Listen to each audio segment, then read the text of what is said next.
percentage of positive tests is headed in the right direction as well. Let's start with the COVID-like illness surveillance. The blue line is the COVID line. You can see over the last 3+ weeks the dramatic and marked improvement in a downward trajectory, close to where we were back in March. We've got a little ways to go, but this has been happening over the last 3 weeks with dramatic improvement each week in terms of consistent decreases. In terms of COVID-19 cases by day, this trend was up beginning in June. Since early July, it has been on a downward trend. So we've got fewer cases, and it's headed in the right direction. Trend. So we've got fewer cases, and it's headed in the right direction. In terms of hospital beds for COVID-19, we've not had to use our additional surge capacity that we have. That's good. And today we're seeing a decrease in COVID patients needing a hospital bed. And the same is true for our intensive care units as well. We're seeing a downward trajectory in terms of the number of COVID patients that need an ICU bed, and that's good as well. The surge capacity has not been necessary to date. And on ventilators, we're also seeing a slight decrease in COVID patients that need ventilators. This is the COVID tracking project. These are professionals that share their information with Johns Hopkins and the White House Coronavirus Task Force, as well as other mainstream outlets. The red line is Arizona's daily cases. The blue line is our current hospitalization rate. You can see that this began to spike in early July, and since then, for the remainder of July, has been on a downward trend and trajectory, both in cases and hospitalizations, both positives. This is our testing by day. We've exceeded over 1.1 million tests in Arizona, and we need more. You can see the testing spikes and testing surges. We're going to talk a little bit more about testing in just a few minutes. This is what we're measuring. The blue graph here is the amount of tests that have been conducted. The gold line is the percent positivity. It's been as high as north of 20%. This last week, it was at 11%. You can see how after the stay-at-home order, how we were flat through there. 2 weeks later, it began to spike. And again, these are people that we're testing that are sick, they are symptomatic, and they've been exposed to COVID-19. We're going to talk about some of the additional testing we're going to have capacity for in August and September that can dramatically affect that number. Let's take a look at the R0. This is something that was introduced just over a month ago. This is a number that is followed around the country, state by state. It's the average number of people who become infected by an infectious person. When it was first introduced to Arizona in this press event in late June, Arizona was at 1.18. You want to be at 1 or below. We had a ways to go. On June 29th, I asked people if they limited mobility, if they would follow the direction of being safer at home, of if they had something to do to go do it and head home, we could move this number in the right direction. Today, we've moved it 28 basis points. We're as good today, and this is a fluid number, but today and yesterday, we've been as good as any state in the nation. We're at 0.9. That means we're going to have decreasing cases. I want to thank the people of Arizona. This is because of your good decisions, your good habits, all the things that we're talking about in terms of fundamentals and limiting mobility has put Arizona in a better position today than we were just a short time ago. So what I want to say is we can deliver some good numbers today. This is not a victory lap. This is not a celebration. If anything, it's evidence that the decisions and the sacrifice that Arizonans are making are working.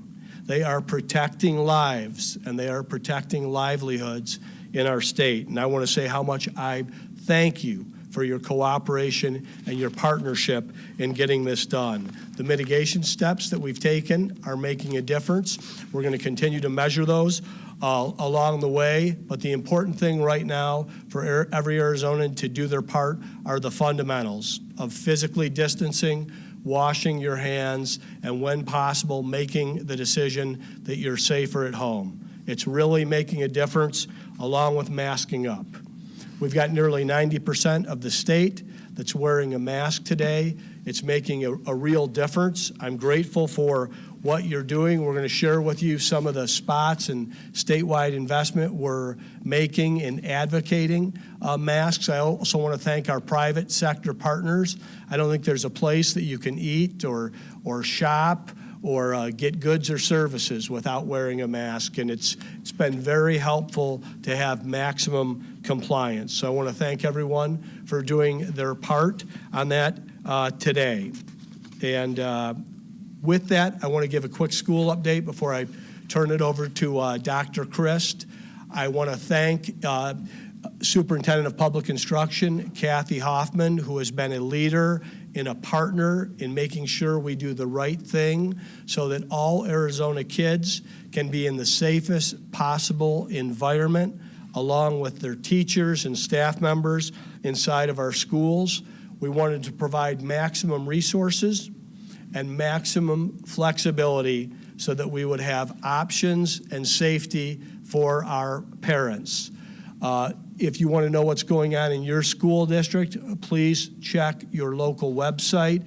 But in terms of virtual learning, that can begin as soon as the superintendent intends it to, and I know it's happening already in some parts of our state. The same with on-site support services.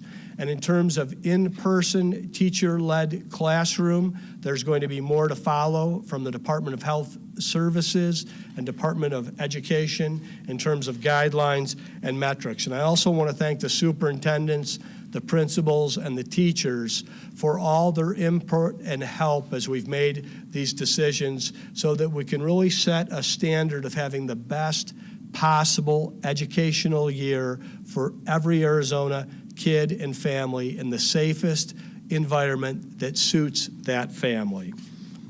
And with that, I want to turn it over to Dr. Kara Christ, who leads our public health efforts. Thank her for all her hard work in advance, and give us an update, Doctor. Thank you, Governor. This week, it was announced that there is a task force on long-term care. Like all of you, we recognize that there have been individuals that are in these facilities that have not had visitors given the pandemic. And so the governor established the task force on long-term care. They are going to meet, they are going to develop recommendations and metrics on how and when visitation within long-term care facilities can be safely resumed. And they'll identify what steps those facilities can take to help the residents and their loved ones maintain contact, because we know how important that is to the families and the residents. It consists of a lot of different professionals. It's got experts in long-term care, in operating long-term care facilities. It's got public health and access, AARP, and members of the governor's office and the legislature.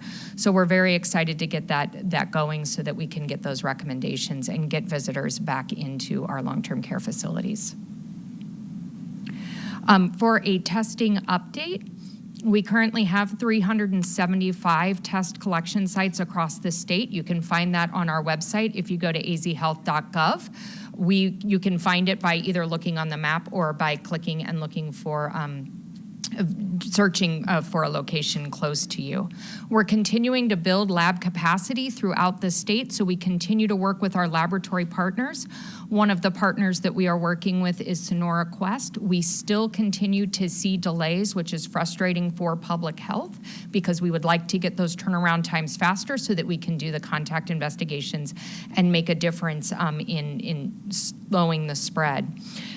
Sonora Quest updates us daily. Their current testing backlog is approximately 29,000 labs. They believe that they will have that backlog cleared by this Sunday. And they are still on track to get that Project Catapult up and running at full capacity so that they can have 60,000 PCR test capacity per day by the end of August. For the convalescent plasma, a lot of people who have had COVID-19 have developed antibodies as part of the immune response to the disease. And that is actually, it can be collected and used as a treatment for people who have severe COVID-19. And so what we're asking everybody, if you've had COVID-19 and you've recovered from it, consider donating blood, because that's where we get the source of the convalescent plasma. This is very, very important for those that might be critically ill. And then we'd like to announce a new initiative that we're putting as part of the Post-Acute Care Capacity Initiative. It's $1 million. What we have found is as the Arizona Surge Line is transferring individuals to the appropriate level of care, sometimes that takes them out of their home, out of rural areas, and brings them into the metropolitan areas. Getting them home has resulted in some of the insurance companies, such as Medicare fee-for-service, or those that don't have insurance, having a cost to actually be returned home. So we are going to set up a fund to reimburse hospitals that are trying to reunite those patients after they've recovered back home, or to get them to a post-acute care facility at that in their home area. And so patients that will be eligible will include those that are COVID positive or suspected. If they are on Medicare only, fee-for-service, or uninsured, there's going to be limits to the costs that there can be, and the hospital that's sending them home needs to have tried all of the vendors on the PACT line. Thank you. And with that, I want to turn it over to Major General Mick McGuire and thank him for his hard work, not only with the National Guard, but with emergency management, and also express our condolences for the National Guardsmen that we lost this week, and I know you're going to give an update on that as well. Yes, sir. Thank you. Good afternoon, everybody. Thank you, Governor. Quickly on an update on our activities as it pertains to the COVID-19 response. We were able to close out the surge testing site in Maryvale and South Mountain. Over 12 days, we did 15,146 of the 60,000 allocated tests. The balance of those nearly 45,000 tests will be going 20,000 to Pima County, 15,000 to Coconino County, and 10,000 to Yuma County, and we'll begin that effort this weekend, moving the task force into those areas. Additionally, there's been a lot of questions about food bank and logistics mission, and I'm happy to report that the governor has allowed us to continue to support those missions, and we will continue to do that through the next month while the federal government manages decisions on use of federal funding. And finally, as the governor mentioned, tragically, yesterday in a very untimely incident, we lost a second lieutenant, Robert Dwayne Bryant Jr., better known as DJ. Young Lieutenant Bryant graduated here in the Valley High School in 2015. In 2017, he proudly joined the Phoenix Police Department, working for Chief Jerry Williams and being one of our first responders that I've talked about in all of these press conferences in the past. You've also heard me say many times that a lot of these folks in our community serve simultaneously as members of the Guard. And he went to Arizona State University as a Phoenix cop and an enlisted soldier in the National Guard, and earned his commission as a second lieutenant recently through the ASU ROTC detachment. Was Tuesday morning testing, doing his physical fitness assessment to go off to his Army Basic Officer course for his role as an Army military police officer. and unfortunately passed out during his run. We took him to Tempe St. Luke's. The paramedics responded. We always have a medic out there, and he passed yesterday afternoon as a result of his injuries. And we appreciate the governor recognizing that and taking that moment of honor to lower the flags to half-staff in his memory. Thank you. Thank you very much, General. And again, our condolences to DJ and his family. Moving forward, I want to talk about our plan of action in Arizona. To date, we have had 170,798 COVID-like cases. That's been an average of 2,533 cases per day this week. And our thoughts and prayers and condolences go out to every Arizona family that has lost a loved one. To date, 3,626 in the state of Arizona. You can see the direction of our cases and our hospital capacity today. So the actions that we're taking in Arizona are making a difference. We will continue to work this plan as we have the virus with us, which is going to be for the foreseeable future. So it's going to be a responsible approach. It's going to be focused and guided by public health with the top priority of protecting lives. We're going to continue to ramp up testing, and there's much that needs to be improved and fixed with testing to identify infections in our state. You'll see additional lab capacity and additional collection sites in addition to 375 that we have today. And we'll work with county health officials on contact tracing to contain the spread and monitor the efficacy of the mitigation strategies that we have in effect today and whatever is going to be necessary for the future. Again, we'll be watching the cases. We'll be watching the testing and percent positivity rate. Those are headed in the right direction today and for the last few weeks. The mobility and the R0 is something that you can affect by being safer at home, by making those decisions to limit that. And like I said, Arizona's in a much better place today. And with the ability and technology and innovation that we see coming in testing, along with the supply chain, reagents, and swabs, we'll be able to better monitor our care for Arizonans as well as have capacity, if necessary, headed into the fall in terms of hospitals. Again, action steps are wear a mask, wash your hands, physically distance, and when possible, stay home. In terms of masking up, I want to again thank Arizonans for their cooperation and participation in this effort. It goes a long way in terms of slowing the spread and protecting people. We've had our private sector step up, help us with some ads to promote this, and the state's providing resources to do this across the state. I want to thank all the firms on this page and share with you some of what we have coming forward.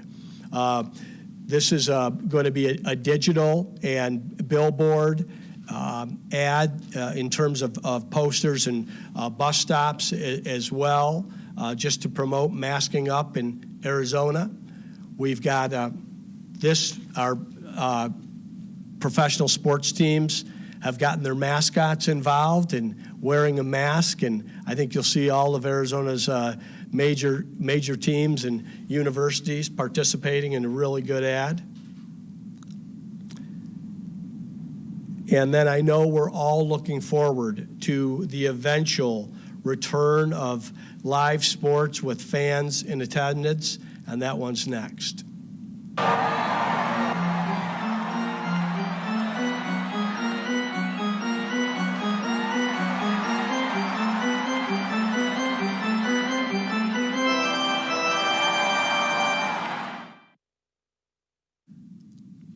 And again, we'll have some print and digital and billboard along with that as well, hitting every demographic across our market, both in English and Spanish.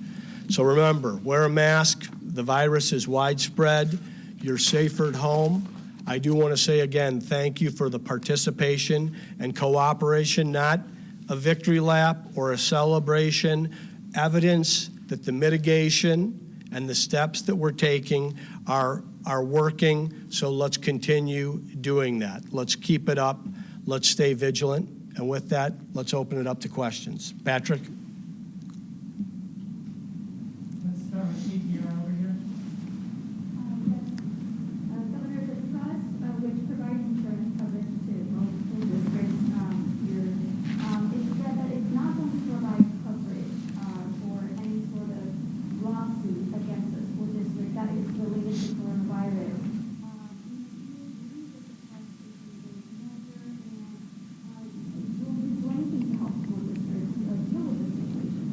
So it's a good question. It's one I'm hearing not only around school districts, but of course small businesses as well. We wrote a letter to Congress. We're working with our federal delegation on these issues. We want to see our school districts, of course, following CDC and public health guidelines, and we want to see them be able to conduct school in the safest possible way and to be free from anything that would be a frivolous or predatory lawsuit. So that's something we're going to continue to work on. And if I can ask a follow-up question, so you told us last week that you were going to wait to see what Congress does in regards to the relief package, and U.S. senators just left for the weekend without expanding the $600 a week for jobless benefits. What is your plan? Is Congress doesn't do anything? What are you going to do? Well, I want to just say as clearly as I can that Congress needs to act. This is on Congress. Arizona is doing its part. The federal government has to do their part. In Arizona, we live by a balanced budget. We have made the difficult decisions at the state level, and we don't have the ability to print money. If I had any advice for Congress, it would be to turn around, order sandwiches in, stay the weekend, and figure this out. What about Howie? No one come up here to the podium. Hello, Governor. Hi, Howie. Jump in where we left off.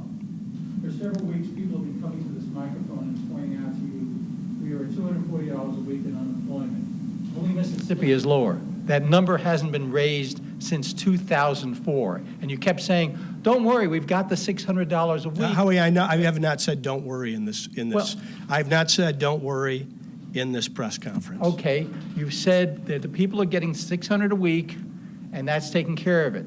As of right now, this is the last week people are getting those checks. What are you willing to do, even as a stopgap measure, to help these people who are going to be losing $600 a week starting Monday? Arizona is going to do its part to do what's necessary. We're going to need cooperation from Congress. Like I said, we don't print money at the state level. We're not in a position today, especially during a pandemic, to be borrowing money. I've heard a lot from many people in this room about the priority in the first year to balance the budget, the priority in the last year to raise the rainy day fund to a $1 billion balance. So Arizona, like I said, is doing its part.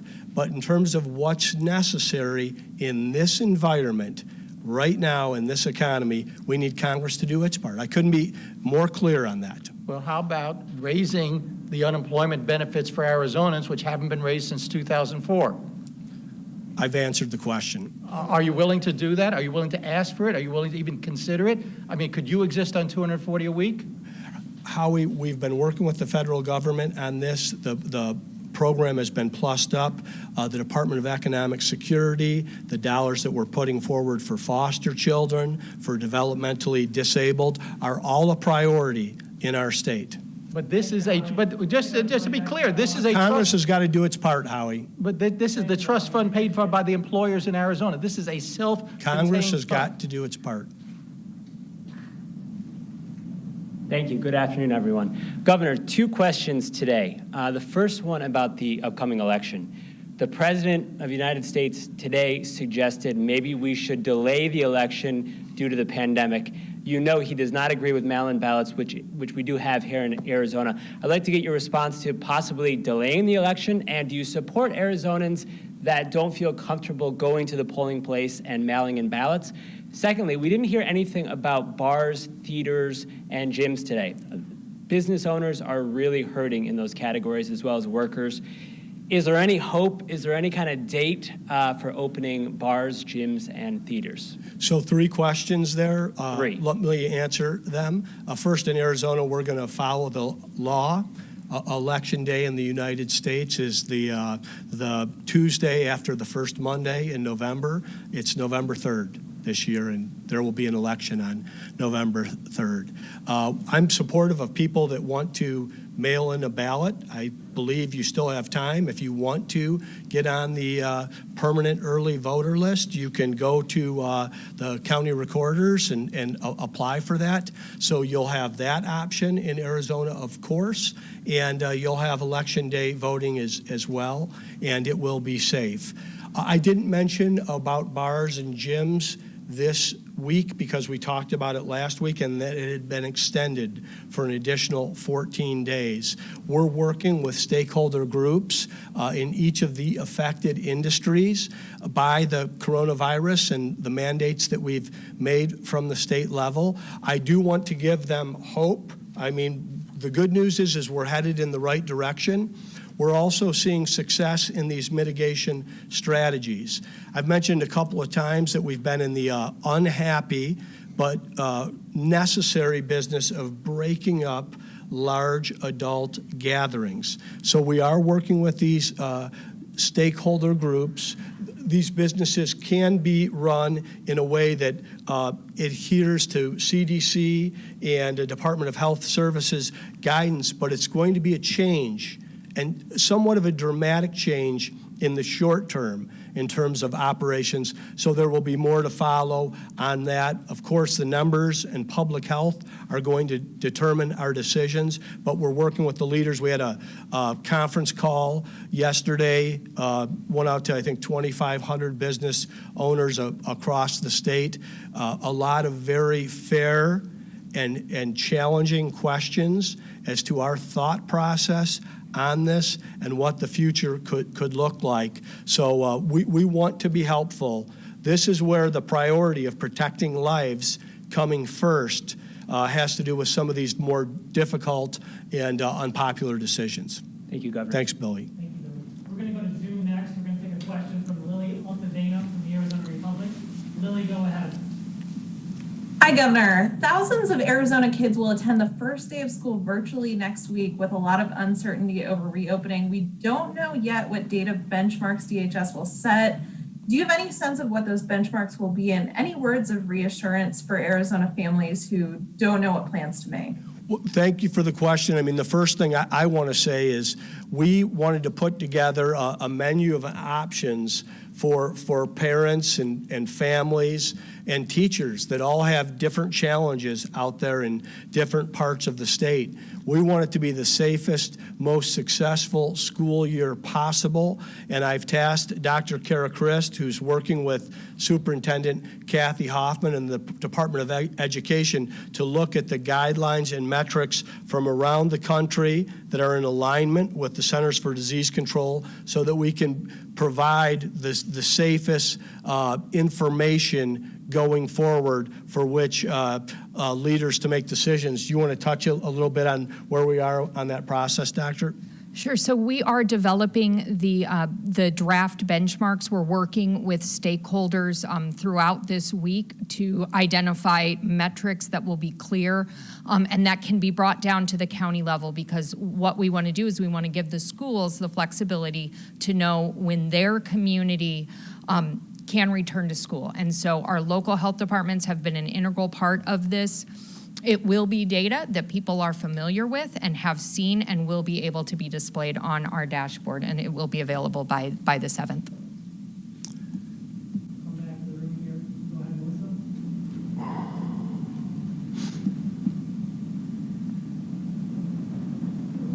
Governor, it seems that what you all said last week about schools and about creating these benchmarks hasn't helped stabilize families and schools over the past week, only bringing more chaos to these decisions. Parents are being asked to make decisions today on whether or not they will put their kids in school in person on the 17th, possibly not, or if they're going to make a long-term commitment to do some sort of online learning. Why did the administration not work weeks ago to develop these kinds of Melissa, benchmarks? what you've just characterized around the school plan is just completely inaccurate. We've worked with superintendents and leaders across the state to provide options for parents. There are some parents that are in a situation that regardless of what happens, their child is not, due to their decision-making, is not going to return to school until there's a vaccine. There is an option for that parent and that family. There are parents that can't wait for the first day of in-classroom instruction. They want their child sitting in the front row. There are options for that parent. And there are parents that don't have a choice because their child needs to go somewhere on the first day of school. And there will be an option for those parents. This plan was put together with superintendents and leaders from across the state to serve the needs of parents and children of each background. But Governor, there has not been a definitive answer from this administration, from the Department of Health Services, about when it's actually safe to do so. August 17th is the date that we set in terms of school beginning, but classes can start before that. It's up to the superintendent. And August 7th is the date that the guidance and metrics will come forward. But that gives schools and districts 10 days between then and the 17th to rework their entire plans. Is that fair? And parents to them? have all available options. Do you think that's fair to parents in the school districts to have such a short timeline between when these metrics come out and the actual first day of school? We said last week that parents and children should prepare to begin learning. And they're working with their superintendents and school districts on the specific dates. Some are already doing it right now and doing it very successfully. We're going to go to Brad next. Thank you, Melissa. Brad from Arizona Sports 360. Hi, Brad. Hi, Governor. How are you? Good, how are you? Good, thanks. I want to dive into sports here for a couple questions with you. It's more pressing matters, but it's now starting to come to light on the high school end. I've had David Hines from the AIA on several times, and there's practices going on at some high schools. Brophy's pushed back theirs. Tucson's not doing anything. Other states have had rulings from their governors. High school sports, what is your stance for right now and moving forward for this year and starting and playing this year? So we're working, of course, with public health and following CDC guidance. Schools are making their own decisions at this stage, and sports are following really what the school direction is. Do you want to talk a little bit about the public health guidance around sports at this time going forward, Doctor? Yes. It's going to depend on the local community. So really, what are the conditions going on in the local community and what type of sports it's going to be? So non-contact sports can play right now. That is a lower risk. If they're going to do contact sports, they're going to want to take into account what the transmission is in that community. And that's where also the benchmarks will come in. But it is left up to the schools and the local health departments. So in California, they have pushed back to January to play football. Football is a contact sport. New Mexico's pushed back. Virginia's pushed back. Several states have pushed back. The governors have weighed in. Do you feel as though playing football is safe right now for high school kids and being out on the fields? So I'm going to follow the public health guidance on this. We are having discussions not only with the Department of Health Services, but the AIA is providing their input. And we want to do our best to have the most successful school year around academics. That's the priority. And where it is going to be possible for participation in sports, whether non-contact or contact, we want to make the best call on that. So that's something we're investigating. Last question on sports then is, we have big events, as always, coming up, and tourism is tied directly to that. NASCAR, huge event in November, Fiesta Bowl, even looking ahead to 2021 with the golf tournament at a TPC. What is your feel about big sporting events? I saw the PSA earlier that seems to be optimistic about masking up at those events. Opening night is tonight. fans want to know, when are they going to be back at these events, if these events will take place? And I want to know as well. And as soon as we have better information, we'll be able to give better guidance. I can tell you it's not today. It's not today. When you talk about things like the Phoenix Open that happens at the last week of January, that's quite a ways off. NASCAR in November is still quite a ways off. Today, baseball is going to participate without fans in the stands. There are discussions around limiting capacity inside some of these stadiums. It's something that I am open-minded to, but it's going to be guided by public health. Thank you. Thank you. We're going to go to Zoom next. We're going to hear from Hank Stevenson from Yellow Sheep Report. Hank, go ahead. Thank you, Governor. I appreciate the time. I've got two questions here. I'll ask one and then a follow-up. When you announced Project Catapult, you said we would be doing 35,000 tests a day by the end of this month. We have averaged somewhere around 12,000 tests. So I guess the question of that is, why are we not able to meet that 35,000 tests? And are we going to realistically be able to meet 65,000 in the next month? So Hank, very fair question. And Project Catapult commits to 35,000 tests by the end of July and 60,000 tests by the end of August. I believe we will be able to hit that commitment. There has been a backlog.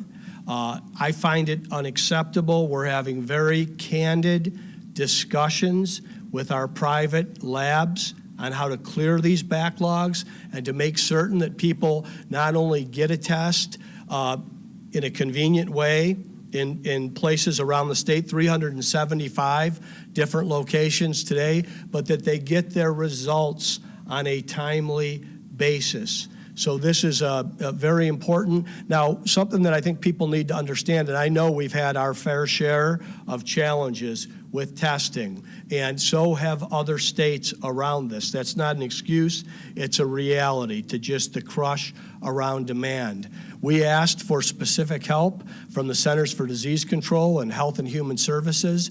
We had them here for 12 straight days in 2 separate locations with 5,000 tests available a day. We didn't hit capacity on one day. There simply wasn't the demand. And those tests were 12-minute wait times and a 2-day turnaround in terms of results. So we are going to work with some leaders in the community. We think we have some ideas around school districts, universities, corporations that want to begin to return people to work in the safest possible environment, where we'll be able to not only have capacity for tests, but be able to get people through those tests. And I think the other thing that we're hopeful for, and I've talked to Dr. Christ about this quite a bit, to date, you see that we're at 11% in terms of positivity. Those are sick, symptomatic, and exposed people that are taking those tests and waiting in those lines. If we are able to open this up to more of the curious, or to the people that want to have more information before they make a decision around what their child or what they'll do in terms of next steps in with their company, we should be able to drive that number down dramatically. Okay, and Governor, that leads exactly into my follow-up question. A month ago, you were imploring people to go out there, get tests, get tests, get tests. 2 weeks ago, you said you were surprised and overwhelmed by the response. The demand was greater than the capacity. Now it's taking 2 weeks for people to get their test results back, and they are not bothering to go get a test. How are you going to solve this, Governor? I mean, we need tests quickly available and with confidence that we will get results before people end up in the hospital or dead. We're working with our private sector providers to fix this. It's a priority. Like I've said, it's unacceptable. The one thing I want to say, Hank, that I don't believe is accurate, we've had 12 days of tests available, convenient turnaround time and short wait times. We've not hit capacity one day. We're going to go back to the room.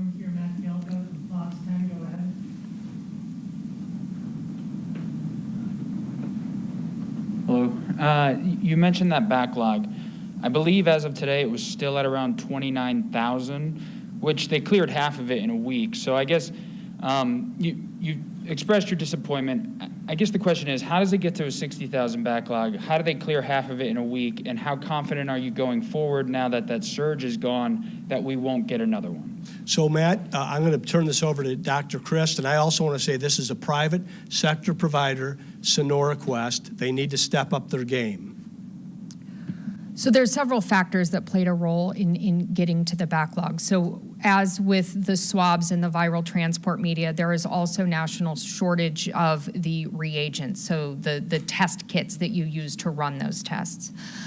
Sonora Quest, before the surge in testing demand, was getting surplus test kits that other laboratories were turning away. Recently, they stopped getting those because of the demand nationally. They had to go back to where they were initially ordered. So that was one issue. The reason that Sonora Quest has been able to bring down that backlog so quickly over the last week is because of Project Catapult. So that is a platform that is coming from Europe. They brought it in. There are multiple lines that they have to install. So they've been bringing those lines up and validating those lines every couple of days. So hopefully by the end of today or tomorrow, they'll have the third line up. That each one is about 6,000 tests that they can do. They'll continue to add those lines. And so this specific platform is not dependent on those same reagents. There's no limit to the supply that they can get. So that issue should be cleared up. So I guess, are these tests accurate, or even because they've been sitting there for so long? So these tests, yes, so they will be accurate. It depends on how long you're storing it and where you're storing it. Sonora Quest has been storing them appropriately in a deep freeze at about -70, and they have enough freezer space. And then just a quick follow-up. I know we looked at the percent positives, around 11% now. That's the total. The rolling averages, though, are still around 20%. That's about 1 in 5 people who are getting tested. Your thoughts on that? Because that number still seems way too high.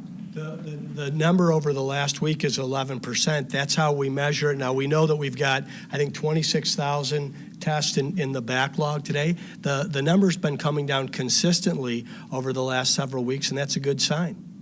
Thank you. We'll go to Dennis from Free TV next. Good afternoon, Governor. I just wanted to follow up a little bit on Howie's question with people about to lose that $600 a week in federal unemployment insurance. It sounds like your plan is to wait and see what Congress can do. That's not the plan. That's what you said. The plan has been in cooperation and alignment with Congress along the way. Yeah, but what does Congress have to do with Arizona having the second lowest unemployment benefit in the country at $240 a week? You know, people aren't going to be able to survive on that. What options are you looking at right now? Since they're about to lose that money, to get more money into the hands of these people who are suffering right now. We've worked very hard to make sure that Arizonans have the resources that are necessary and that people are not losing the place where they live or their home in this setting. We're going to, as we transition through this, it will require further cooperation with Congress. I don't have anything else to add right now. Well, I mean, we've done our job on this, Dennis. I need Congress to act. But the $240, I mean, they may not be evicted, but at some point at the end of this, if they're only getting... We're not at that point. We're not at I want to follow up. We're not at that point, and I said I need to work with Congress. One more question. I didn't hear in today's presentation that there was the turnaround time. Last week it was 7.5 days for people to get their results. Why wasn't that included today? Do we know what that number is today? And when is that number going to be included on the dashboard? I did ask you that last week, and it's still not on the dashboard. So the turnaround time, again, is dependent on labs. It's about 8.5 to 9 days right now. So it's increased since last week. Because we are catching up with the backlog. So it will increase until they catch up to that 2 to 3 day turnaround. All right. Thank you. We're going to go to Jeremy Newton next from Year Over Year.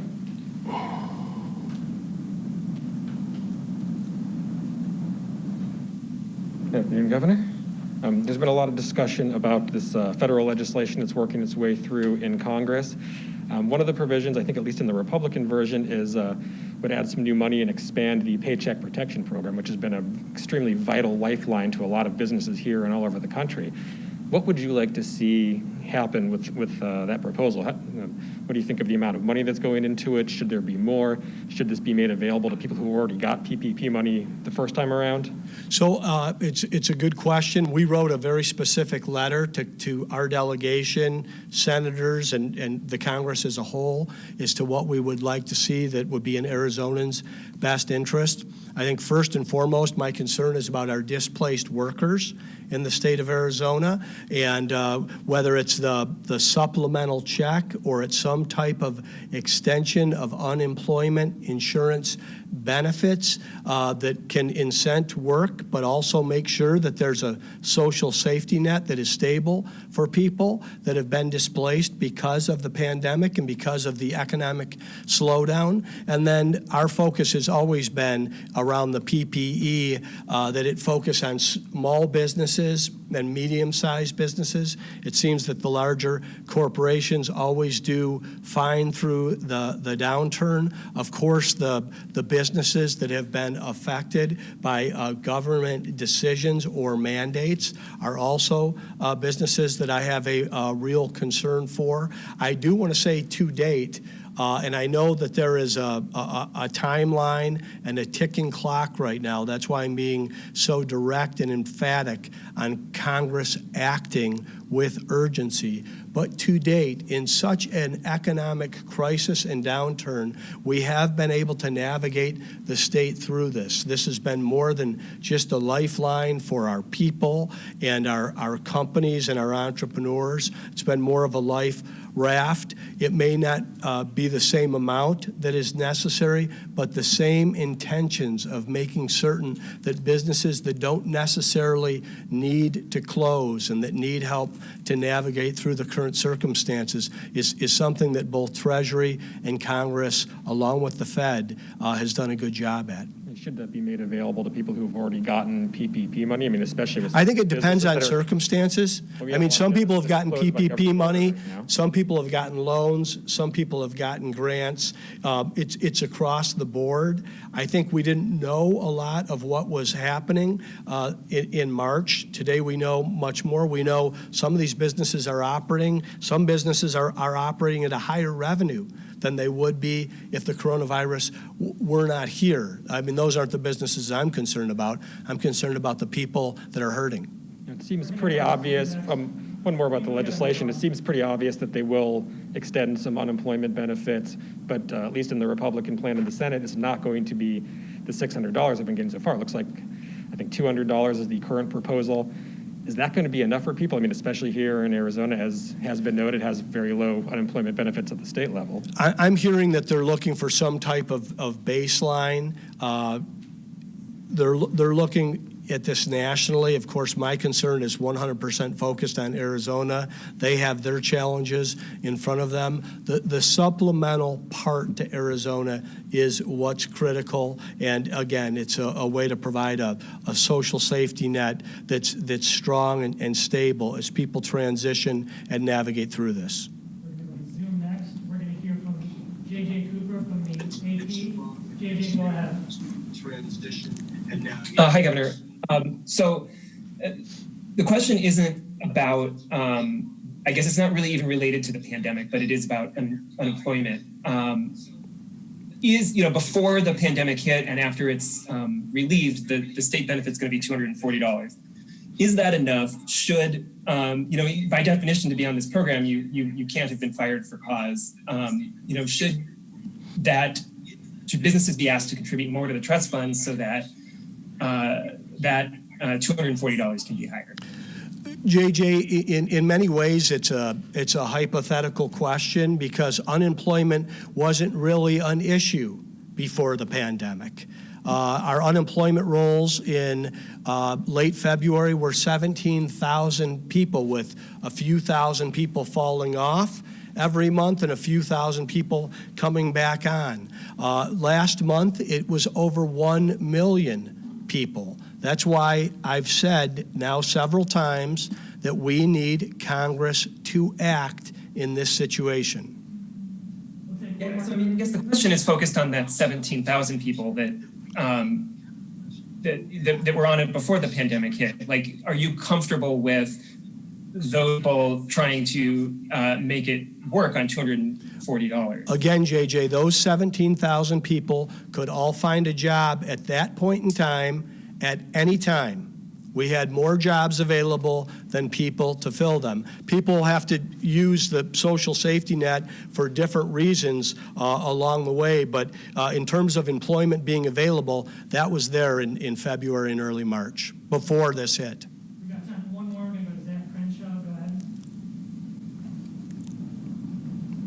Yeah, Governor, I want to ask about reopening bars, clubs, gyms, et cetera. Do you have specific metrics? I know you said you talked to industry leaders yesterday about what that's going to look like. What are the numbers going to say to you when it's safe to open?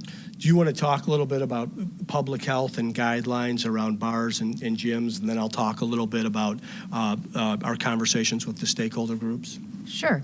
So we're looking for there to be decreased community transmission, and what that's going to involve is it's going to involve case numbers, it's going to involve a reduction in the percent positivity, because we know that these are higher risk activities. And so those are the things, there are groups that are involved, it increases the transmissibility of the virus. So until we can be assured that the community spread has been minimized, we're going to continue to make recommendations that they remain closed. Is there like a specific number? Well, let me say, Zach, that, and somebody else asked, can we be hopeful around gyms and bars and nightclubs? And it really goes back to that idea of trying to disperse large adult gatherings where there can't be social distancing. And we had to work not only through the Department of Liquor, but how licenses were granted if we're talking about the bars and the nightclubs. Today, we've got restaurants that are able to operate. They're doing it at 50% or less capacity. It's basically a food service operation. So we want to work with the stakeholders when we do get it at the right place. I mean, we're headed in the right direction, and that's why these discussions are ramping up. And I also want to say that there are gyms, and there were some gyms that were already operating in a very responsible way around this. The guidance will be much tighter as we do go to move forward and reopen, so that we can just minimize the spread around this. And we're working with the stakeholders on this. We said that we would look at it in a 2-week time frame going forward. That's coming up in this next week. So, of course, we're going to watch the hospitalization numbers, the cases, the positivity, all going in the right direction. If this is important to people, they need to keep doing what they're doing, and let us work with the leaders in the industry in terms of what a safe reopening looks like. I want to ask you one more question, because you mentioned football, and I think a lot of people are thinking there may be mixed messages about trying to limit gatherings, and then the fact that there's going to be practice and 50, 18 or 17-year-olds working out in the same facility, touching the same dumbbells. And there just sounds like it could be inevitable. One of those kids is asymptomatic, walks into the huddle or the gym and infects other kids or infects their teacher at school. So how are you thinking about this moving forward? I mean, we've seen it work in the NBA bubble. We saw what happened in the MLB. You know, how are you thinking about if one teacher gets infected at a school, is that whole school going to have to go to virtual learning again? Or what happens when one kid gets infected at a high school football game? This is part of what Dr. Christ is working so hard on with the Department of Education, is try to answer all these questions along the ways about what if. And the idea is, we know the virus is widespread. We want to put kids in the safest possible position, and so there's going to be more to follow on all of that. We're working with the AIA and public health and best practices. I want to say where we are today in Arizona is dramatically different than where we were just a few short weeks ago. Again, I want to thank all of our citizens and all the people of Arizona for their participation and cooperation along the way. We have more to do, but if we keep doing the simple things that we've been doing, like limiting mobility, like when possible staying at home, wearing a mask, washing our hands, physically distancing, and when you're sick, staying home, you can see what a dramatic difference it's meant in our state and how it's protected lives and protected livelihoods. I want to ask you to stay the course, keep pressing, and we'll keep communicating, and there will be more to follow in the next several weeks around school and sports as the guidance and the metrics are determined. Thank you. All right. You've just been listening to Governor Ducey pretty much wrap up his press conference that started about an hour ago on the coronavirus. Let's give you a quick recap of what he has just said in the past hour in terms of hospitalizations, ICU beds, and the number of people contracting the coronavirus. That has been a downward trajectory. Again, that's according to the governor. A hot topic a lot of people are thinking about right now, especially parents, is when it comes to schools. Now, parents need to check with their local superintendent as well as the website. Virtual learning, obviously, that has begun for many schools. In-person classes, the governor says that there's more to follow when it comes to that. However, the health department, they are working on metrics and data to determine some benchmarks for schools, some guidelines for schools as to when they could resume possibly in-person classes. And when it comes to those in-person classes, the governor has suggested that August 17th is really the date for that. However, that really depends on which school your child is going to. So more to follow on that. In terms of bars, gyms, and theaters, nothing has changed. They still remain closed, so you'll have to wait for the governor to see when he will be reopening that. But right now, we are going to continue 12 News with First at 4. That's next. Right now on First at 4, is it safe to go back to school? The debate rages on as teachers wrestle with the reality of how to keep kids safe if they're forced to hold classes in person, and some schools are reversing course on in-person classes. Plus, after breaking a 25-year-old heat record yesterday, we broke yet another